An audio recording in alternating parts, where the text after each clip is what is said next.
지난 금요일 금요영성 집회는 최근 우리 교회 금요일 저녁에서 찾아볼 수 없이 많은 성도들이 마치 주일 예배를 드리는 것처럼 많은 성도님들이 오셔서 은혜 받으시고 또 새로운 각성을 얻는 그런 시간이었습니다. 지난주 광고 드린 것처럼 교도관으로 수십 년 동안 그렇게 생활을 하시면서 죄수들에게 복음을 전하고 특히 사형수들에게 복음을 전해서 예수께로 돌아오게 하셨던 이 박효진 장로님의 간증, 저희 교회 세 번째 오셨는데도 불구하고 그렇게 변함없는 은혜가 지난주에도 있었습니다. 그분이 2권의 책을 쓰셨는데 하나님이 고치지 못할 사람은 없다라는 제목의 첫 번째 책이 있습니다. 이 책의 첫 과에는 바로 우리가 살고 있는 이 성북구에서 수십 년 전에 부모를 살해하고 그리고 형과 형수를 죽이고 조카 등 5명을 살해한 후에 암매장을 한 살인마의 이야기가 나옵니다. 여러 경로를 거쳐서 결국은 이 구치소에서 형무소에서 이 박효진 장로와 면담하는 시간을 갖게 된 것입니다. 거기에 실명이 나와요. 정호성이라는 그런 죄수를 앞에 두고 면담을 하게 되었습니다.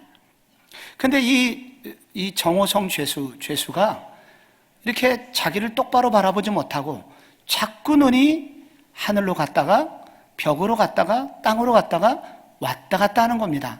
그리고 중간중간에 움찔움찔 하기도 하고 또 때로는 헉 이렇게 놀래기도 하고 소위 정신분열증 환자처럼 그렇게 행동을 하는 것이었습니다. 기도하는 분이기 때문에 그것이 무엇인지를 눈치챈 이 박효진 장로님이 무엇이 보이고 있지? 누군가 너를 보고 있지? 그렇게 묻자 이제 그의 자초지정을 털어놓고 그 살인사건이 벌어진 때를 이야기하게 됐던 것입니다. 그러니까 살인사건이 일어나기 3일 전에 그는 여자 같기도 하고 남자 같기도 하고 사람 같기도 하고 짐승 같기도 한 어떤 이상한 물체를 그가 만나게 됩니다. 그리고 그가 늘 자기를 3일 동안 따라다니면서 자꾸 비웃기도 하고 어떤 일에 대해서 책망하기도 하고 자꾸 그런 일이 생기는 것입니다. 살인사건이 일어났던 그날 아버지에게 돈을 얻으러 갔다가 욕을 먹고 퇴짜를 맞고 내려오는 길에 바로 그 악령이 나타난 것입니다. 올라가서 죽여버려. 신발장을 열어봐. 거기 망치가 들어있어. 그래서 그는 그 망치를 들고 그 악령이 명령을 하는 대로 부모를 먼저 죽이고 연달아 그렇게 식구들을 죽이게 되었던 것입니다. 그리고 삽을 들어가지고 땅을 팠고 그리고 5명을 감쪽같이 매장을 해버린 거예요. 박효진 장로는 그때 사투의 기도를 시작하게 됩니다.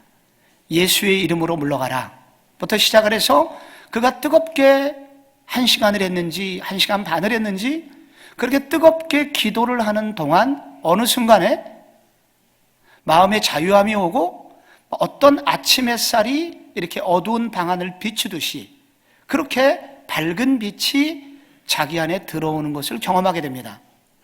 바로 그 순간 이 정호성의 머리가 맑아지게 되고 그의 눈동자가 정상으로 돌아오게 됐습니다. 저는 이 이야기를 들으면서 우리 생활, 우리가 살고 있는 이 세상에서 우리가 만나는 문제 중에 어떤 것은 육적인 문제, 사람이 풀 수 있는 문제가 있지만 또 어떤 문제는 영적인 문제가 개입이 돼서 인간적 노력을 함에도 불구하고 풀리지 않는 문제가 있음을 다시 한번 알게 되었습니다. 그리고 이 사건을 통해서 또 한 가지 알게 된 것은 우리가 무엇에 의해서 다스림을 받느냐, 우리가 무엇에 붙들려 사느냐에 따라서 우리 인생의 운명이 현저히 달라질 수 있음을 또한 발견하게 됩니다. 오늘 우리가 읽은 성경 이 로마서에서 바울은 어떤 죄인도 예수만 믿으면 죄사함을 받고 그리고 영원한 생명을 얻을 수 있다고 그렇게 설교를 해왔습니다. 그런데 어떤 사람들은 바울이 너무나 은혜 강조하다 보니까 사람들이 자꾸 죄를 짓는 것을 두려워하지 않는다. 그래서 바울을 일컬어 도덕을 파괴하는 도덕 폐기론자라고 이름을 짓기도 하였습니다. 그때 바울은 우리가 은혜를 많이 받기 때문에 죄를 짓느냐?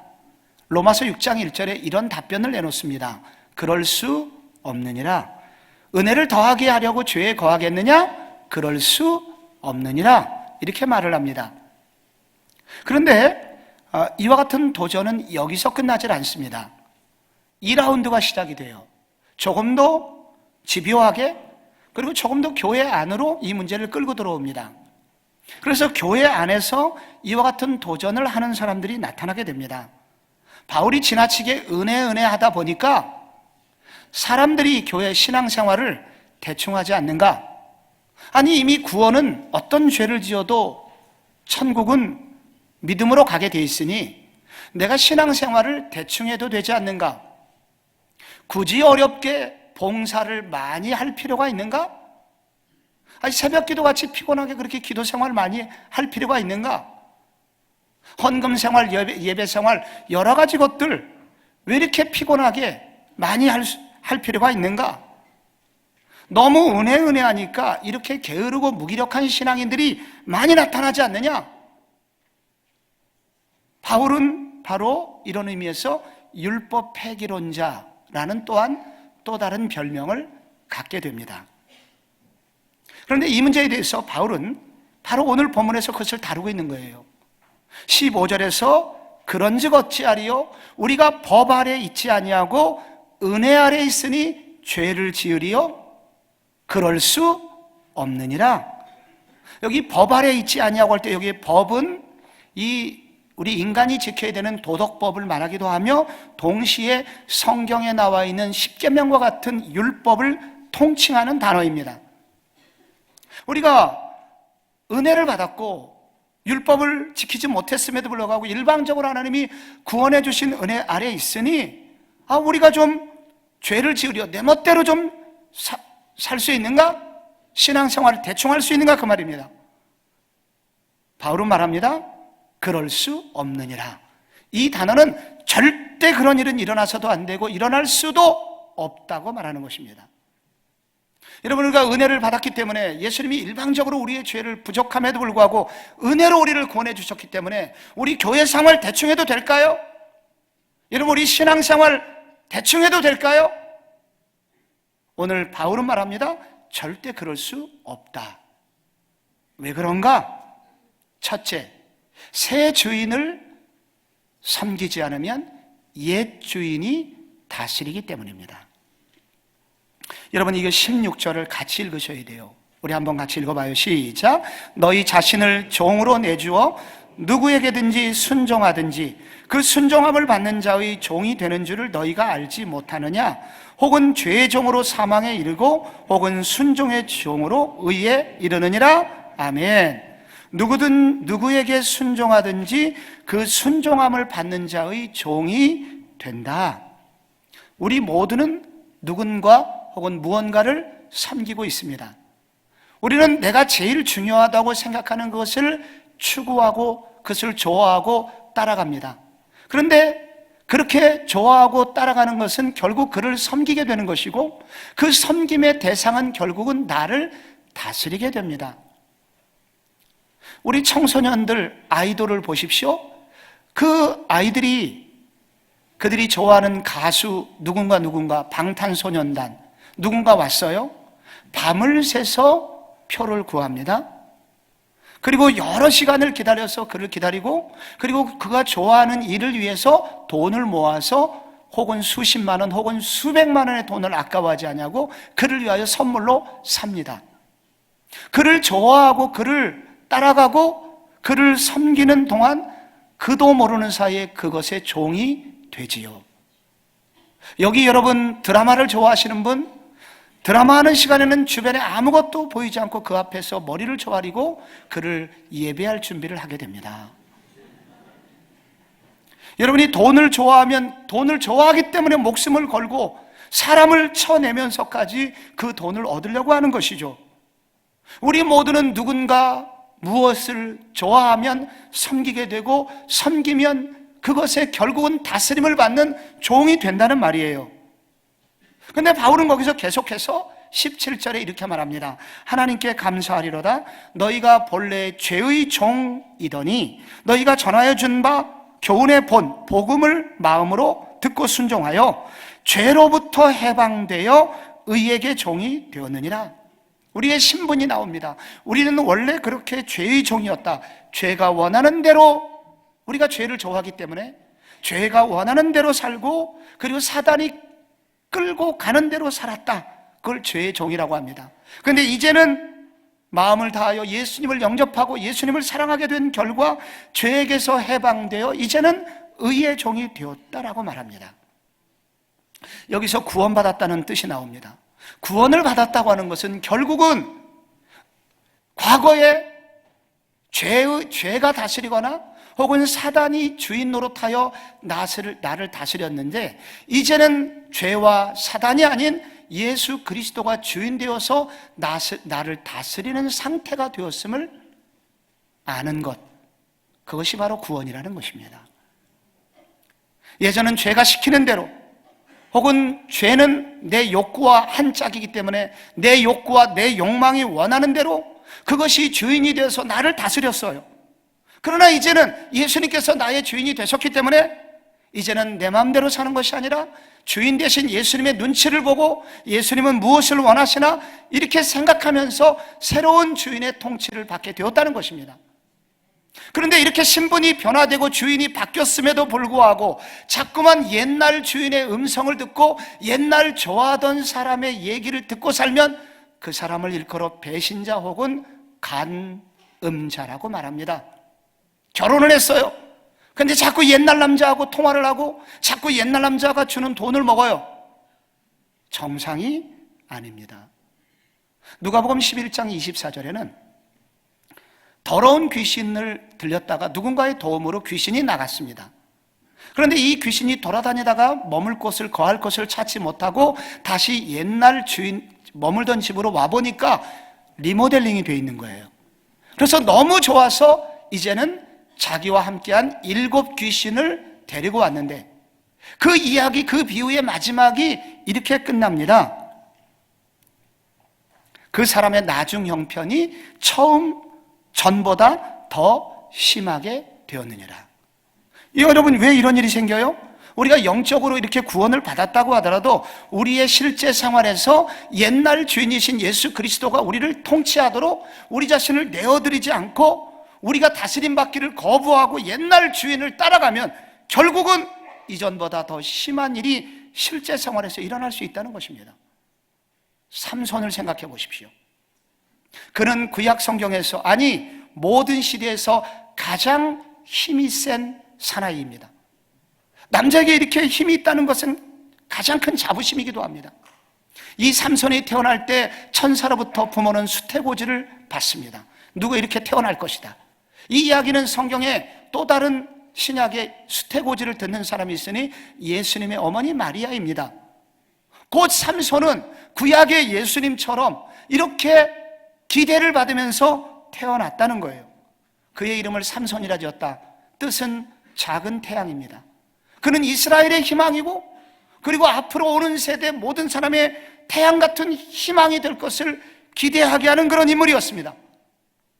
그러나 이 삼손에게 치명적 약점이 하나 있으니 그것은 바로 여자를 너무 좋아하는 것이었고, 결국 그 여자에게 유혹을 받고 넘어가 눈이 뽑히고 몸이 쇠사슬에 감긴 채 마지막 비참하게 맷돌을 돌리고 죽임을 당하게 됩니다. 그런데 이 삼손이 유혹을 받는 과정에서 이 삼손의 스토리 초반부에는 이런 얘기가 나옵니다. 삼손이 포도밭에 들어갔다. 그리고 삼손이 그 포도밭에서 사자를 때려 죽이고 돌아오는 길에 사자의 시체 위에 있는 벌꿀을 따먹었다. 여러분, 삼손은 나실인이었기 때문에 민수기 6장에 따르면 나실인은 절대로 해서는 안 되는 일이 3가지가 있다고 주님 말씀하셨습니다. 너 절대로 포도 근처에도 가지 마라. 포도즙, 포도주, 절대로 손대지 마라. 두 번째, 시체 부정하니 만지지 마라. 머리 손대지 마라. 결국은 이 말씀은 뭐냐면 삼손이 비극을 당한 이유, 그는 하나님의 사람이었고 많은 사람에게 기대를 모으는 하나님의 사람이었으나 그러나 그가 결국 하나님의 율법을 어겼을 때, 즉 새로운 주인이신 하나님이 그를 통치하도록 자기를 내드리지 않고 자기의 욕망이 끌리는 대로 옛날 주인 습성대로 그 주인을 따라가면 결국 이렇게 된다는 거예요. 여러분, 삼손처럼 되시겠습니까? 삼손처럼 돼서는 안 된다는 거죠. 성경은 구원을 받은 우리의 주인은 사라진 게 아닙니다. 주인이 바뀌었을 뿐이에요. 옛날 마귀와 사단이 주인 노릇하다가 이제는 그 주인을 몰아내시고 새로운 주인이 우리 가운데 오셨으니 그 새로운 주인의 통치를 받기를 즐거이 해야 됩니다. 그 주인에게 우리의 몸과 마음을 드릴 때 그 주인이 우리를 다스려 주신다는 것입니다. 그래야 옛날로 돌아가지 않아요. 그러므로 우리가 신앙생활을 대충 할 수 없는 이유, 그것은 우리가 의의 종이 되든지 죄의 종이 되든지 사단의 종이 되든지 하나님의 종이 되든지 둘 중에 하나밖에 없는데, 우리가 새로운 주인의 통치를 다스림 받지 않으면 옛날 주인이 와서 우리를 통치하기 때문에 우리는 신앙생활 절대로 대충 할 수 없는 것입니다. 둘째로, 신앙생활을 대충 할 수 없는 이유, 새 주인 안에서 누리는 자유가 진정한 자유이기 때문입니다. 오늘 18절에 보면 죄로부터 해방되어 의에게 종이 되었느니라. 여기 죄로부터 해방되어 자유를 얻게 되었다는 것입니다. 그리고 계속하여 19절에 너희 육신이 연약함으로 내가 사람의 예대로 말하노니 전에 너희 지체를 부정과 불법에 내주어 불법에 이른 것 같이 이제는 너희 지체를 의에게 종으로 내주어 거룩함에 이르라. 너희가 죄의 종이 되었을 때에는 의에 대하여 자유하였느니라. 옛날에는 우리가 어떤 사람이었냐면 의에 대하여 자유로웠다는 것입니다. 전혀 모르고 살았다는 거예요. 내 마음대로 살다 보니 하나님의 의와고는 전혀 거리가 먼 그런 삶을 살았다는 것입니다. 여기 두 종류의 자유가 나오는 거예요. 하나는 예수 믿기 전에 의로부터 자유로웠던, 의하고는 전혀 담을 쌓고 마음대로 살았던, 내 마음대로 살았을 때의 자유가 여기 나옵니다. 그리고 그 앞에는 처음 말씀드린 18절에는 예수 믿고 난 이후에 예수님의 통치를 받는 그 안에서의 자유가 나옵니다. 그런데 우리가 예수 믿기 전에 의로부터 자유했던, 내 마음대로 살았을 때 어떤 일이 생겼느냐? 부정과 불법에게 우리를 내주었다. 부정이라는 것은 더러운 것을 말하고 불법은 하나님이 하지 말라고 하신 일입니다. 그때 우리가 죄의 종이었을 때, 우리가 자유롭게 내 마음대로 살았을 때는 결국 어떻게 됐느냐? 더럽고 하나님이 하지 말라고 하신 일을 늘 법을 어기면서 살게 되었다는 것입니다. 무엇이 진정한 자유인가? 예수님 안에서 누리는 자유가 진정한 자유인가? 아니면 내 마음대로 살던 그 시대의 자유가 진정한 자유인가? 탕자의 비유가 그 주제를 다루고 있습니다. 둘째 아들이 아버지로부터 재산을 받아가지고 자유롭게 살고 싶어서 떠났습니다. 아버지의 속박으로부터 벗어나고 싶었어요. 결국 자유를 그는 쟁취하고 그는 도시로 갔습니다. 마음껏 살았죠. 정말 자유로웠을 겁니다. 그런데 돈이 떨어졌어요. 탕자는 거지가 되었고, 그래서 아르바이트생이 되어 남의 집에 돼지를 치게 되었는데, 그 돼지가 먹는 찌꺼기를 먹고 싶어서 목을 내밀었으나 돼지에게 힘에 밀려서 결국은 돼지의 찌꺼기도 먹지 못하게 됩니다. 그때 그는 거기서 깨닫게 됩니다. 아버지의 품을 떠나는 것은 자유를 얻는 것이 아니라 노예가 되는 것이구나.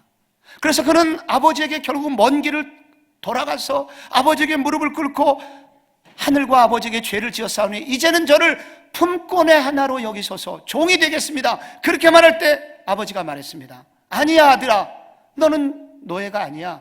그리고 그에게 옷을 입히고 가락지를 끼우고 잔치가 벌어집니다. 탕자의 비유는 우리가 이것을 알려줍니다. 탕자의 고백이 여기 나옵니다. 우리의 진정한 자유, 그것은 아버지의 품을 떠나서 내 맘대로 사는 게 자유가 아니라, 진정한 자유는 아버지의 품 안에 있을 때 진정한 자유요, 진정한 만족이 있는 자유라는 것입니다. 여러분, 한 가지만 예를 들어볼까요? 누군가 우리를 비난합니다. 욕을 합니다. 그러면 여러분은 어떤 반응을 보이시나요? 나의 옛날 본성이 우리를 다스리고 있는 사람, 나의 옛생활의 주인이었던 그 옛 마귀의 종이 된 사람의 모습은 어떤 모습이냐면 즉각적으로 욕으로 대응합니다. 내가 알고 있는 모든 욕을 다 동원해갖고 그 사람에게 쏘아붙이는 거예요. 그런데 이제 새로운 주인을 만난 예수 믿는 우리들은 어떤 자유가 있습니까? 그렇게 할 수 있는 자유도 있지만 우리는 예수님의 눈치를 봅니다. 그래서 하나님이라면 어떻게 하셨을까? 예수님은 이때 어떻게 말씀하셨지? 하면서 그 사람에게 이렇게 대응합니다. 잘 보셨습니다. 저에게는 그렇게 많은 약점이 있는 게 틀림없습니다. 그래서 나도 고치려고 노력을 많이 하는데 잘 안 돼요. 그런데 하나님, 나의 최종 재판장이신 하나님은 그래도 나 쓸만하다고, 괜찮다고 그렇게 말씀하십니다. 그래서 나 지금 살아가고 있는 거예요. 그렇게 말했던 사람이 때로 부끄럽게 만듭니다. 여러분, 이 둘 중에 진정한 자유가 뭔지 아십니까? 처음에 악에 받쳐서 서로 계속 욕을 하면 또 욕이 나오고 더 큰 싸움이 벌어져서 나는 피곤해서 살 수가 없습니다. 그러나 그리스도의 말씀을 따라갈 때 우리가 가지고 있는 자유를 가지고 이렇게 말씀 안에서, 아버지의 품 안에서 우리가 이와 같은 삶을 선택하면 진정으로 그 사람의 비난으로부터 벗어나는 놀라운 진정한 자유를 체험하게 되는 것이죠. 여러분, 물고기는 물 안에 있을 때 자유한 것입니다. 이 물고기가 나 자유하고 싶어 물 밖으로 튀어나오는 순간 그런 매운탕거리가 되는 겁니다. 여러분, 새는 공기 중에 있을 때, 하늘을 나를 때 거기에 자유함이 있는 것입니다. 인간은 창조주의 품 안에 있을 때 비로소 진정한 자유를 누리게 되는 것이죠. 사랑하는 성도 여러분, 예수 믿은 후에 예수를 믿었음에도 불구하고 우리가 주님의 품을 떠나서 내 마음대로 살면 이게 자유가 되는 줄 아십니까? 그것은 오히려 우리를 억압하고 우리를 더 고통스럽게 만들고 우리를 더 노예로 만드는 것입니다. 그러나 이제 우리가 아버지의 품 안에서 주님의 룰을 지키면서 주의 말씀 안에 거하면서 그분의 품 안에서 자유를 누릴 때, 그때 우리는 진정한 자유가 무엇인지 알게 된다는 것입니다. 신앙생활 대충 할 수 없는 이유, 우리가 막 살 수 없는 이유, 그것은 예수 안에 있는 자유가 속박이 아니라 진정한 자유를 주기 때문인 것입니다. 마지막으로 신앙생활 대충 할 수 없는 이유가 나와요. 비교할 수 없는 결과, 열매 때문입니다. 여러분, 21절 우리 한번 다 같이 읽어보겠습니다. 시작. 너희가 그때에 무슨 열매를 얻었느냐? 이제는 너희가 그 일을 부끄러워하나니 이는 마지막이 사망임이라. 23절에는 또 하나 이렇게 나오죠. 죄의 삭은 사망이요. 예. 여러분, 하나님으로부터 자유롭게 되어서 내 마음대로 산 결과가 뭡니까? 여기 열매가 나옵니다. 너희가 그때 무슨 열매를 얻었느냐? 우리가 하나님 없이 살고 내 마음대로 살았을 때 여러분, 열매가 뭐예요? 첫째, 부끄러움입니다. 얼굴을 들 수 없는 수치, 다시는 기억하고 싶지 않은 그런 삶의 결과입니다. 그 다른 사람이 아니라 나만 보면 알 수 있습니다. 내 자신을 돌이켜봐도 예수 믿기 이전에 혹은 예수를 믿었다고 했지만 하나님의 뜻을 거부하고 살았을 때 그 일을 생각하면 제가 부끄러워서 얼굴을 들 수 없어요. 우리 교인들이 그 사실을 일부만 알아도 나는 이 자리에서 서지 못할 겁니다. 부끄러워서 알 길이 없어요. 그게 바로 여러분 내 마음대로 산 결과입니다. 거기서 끝나지 않아요. 마지막은 사망이라. 여기서 사망이라고 하는 것은 두 번째 사망을 말합니다. 우리가 한 번 죽죠. 죽음 이후에 심판을 당하고 더 영원한 사망, 지옥에 가게 됩니다. 그래서 여기서 사망이라고 하는 말은 지옥 간다는 말이에요. 여러분, 죄의 삭은 사망이라. 삭은 월급을 말합니다. 죄를 열심히 쫓아다니고 죄를 섬겼어요. 그래서 이제 월급을 받을 날이 되어서 봉투를 딱 보니까 그 입구에 이렇게 쓰여 있었습니다. 총액. 사망. 월급, 우리가 죄에게 종으로 탄 결과로 얻는 것은 결국 부끄러움이며, 두 번째는 영원한 사망, 죽음입니다. 고개를 들 수 없는 수치심이며, 그 마지막은 영원한 사망에 이르게 된다는 거예요. 그래서 우리는 텔레비전을 통해서 가끔 이런 모습을 보게 됩니다. 죄인들이 막 나옵니다. 그 죄인들의 공통점이 뭐예요? 다 얼굴을 가리고 있어요. 고개를 들지 못하고, 그리고 말합니다. 죄송합니다.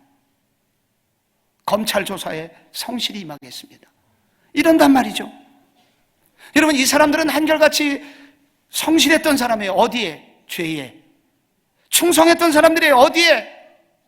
죄에 열심히 충성했습니다. 그래서 이들이 그날 월급을 받는 날이에요. 월급 받는 결과가 뭐냐? 그런 부끄러움이고 마지막에는 사망이었던 것입니다. 이게 죄를 따라간 결과예요. 열매입니다. 그런데 여러분, 22절을 보십시오. 그러나 이제는 너희가 죄로부터 해방되고 하나님께 종이 되어 거룩함에 이르는 열매를 맺었으니 그 마지막은 영생이라. 할렐루야. 여러분, 여기 예수 믿는 사람, 그리스도 안에 머물렀던 사람에게 두 가지 열매가 나오고 있습니다. 거룩함에 이르는 열매, 하나님의 은사인 영생이 나옵니다. 거룩함의 열매란 무엇입니까? 거룩하신 하나님을 점점 닮아가는 성품의 변화입니다. 예수님을 믿고 예수님 안에 거하고 주인 되신 예수님을 자꾸 따라가면 우리의 성품이 자꾸 하나님을 닮아갑니다. 점점 거룩하게 돼요. 동시에 영생이란 무엇입니까? 또 하나 열매가 나옵니다.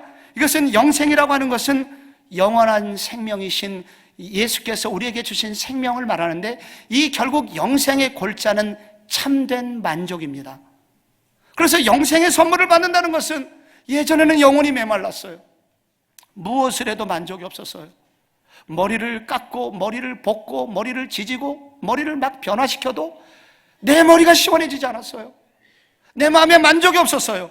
그런데 이상하게 예수를 만나고 난 다음부터는 무슨 생수가 내 속에서 터진 것처럼 자꾸만 만족함이 있습니다. 이게 이 땅에서 누리는 영생입니다. 그러나 영생의 또 다른 뜻이 있으니, 그것은 죽음 이후에 하나님과 영원히 사는 영생, 천국의 삶을 말하기도 합니다. 바로 우리가 열매의 차이를 볼 수 있습니다.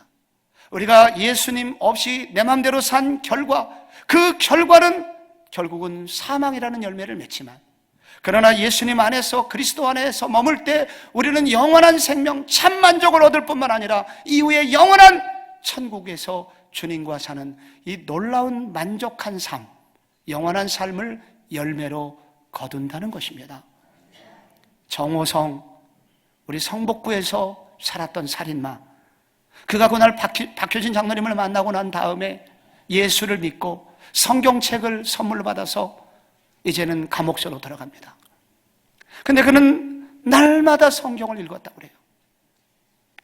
그리고 여러 명을 죽인 살인자이기 때문에 아무도 그를 건드리지 않았고, 그는 고개를 묵고 계속해서 성경을 읽어내려가고, 그러다가 그는 계속 눈물을 흘리는 세월을 계속 지내게 됐다고 합니다. 그런데 감방이 이제 1심, 2심 거치면서 3심 거치면서 그는 이제 감방이 여러 번 바뀌게 되는데, 이 바뀔 때마다 이 감방에 있는 사람들이 좀 이상함을 느끼게 됩니다.